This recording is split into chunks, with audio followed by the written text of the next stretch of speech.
దేవుని నామానికి వందనాలండి. సచివ కుటుంబానికి అవకాశం వందనాలండి.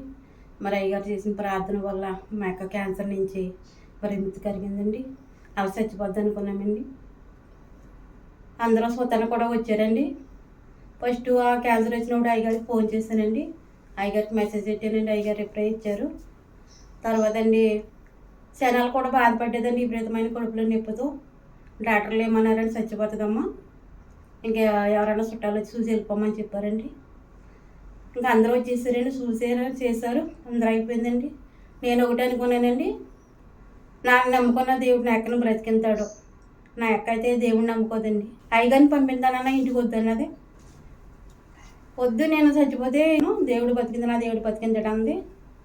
అలాగని మరి ఆ బిడ్డ మారు మనసు పొందటానికి మరి అందరూ ప్రార్థన చేయండి. మరి అలాగని మరి మా అక్క ఆపరేషన్ చేయించి 2 రోజులు ఏసీలో ఉంచేస్తారండి. మేము చాలా భయపడిపోయామండి, ఇంక చచ్చిపోద్ది బతకదానికి. దేవుడి కృప ద్వారాగా నేను అనుకున్నానండి, మా అక్కని తీసుకొచ్చి ఆశ్రయపురంలో సాక్షిగా నిలబెడతాంటే నేను సాక్ష్యం చెప్పుకుంటాను అనుకున్నానండి. మరి నేను ప్రార్థన చేసుకున్నాను. తర్వాత అయ్యగారు వాక్సాలు కూడా ఇంటికి పంపించి మా అబ్బాయికి పంపిస్తే మా అక్క పంపించేవారు. ఆ వాక్సాల ద్వారాగా దేవుడి ప్రార్థన ద్వారాగా మరి ఆ 2వ రోజు 3వ రోజున బయటకు ఇచ్చారండి. దేవుడి కృప ద్వారాగా బిడ్డ అయితే బాగానే ఉందండి. ఇది 3వ నెల ఆపరేషన్ చేయించుకుని మరి దేవుడికి వందనాలు. మరి అయ్యగారు ప్రార్థన చేసి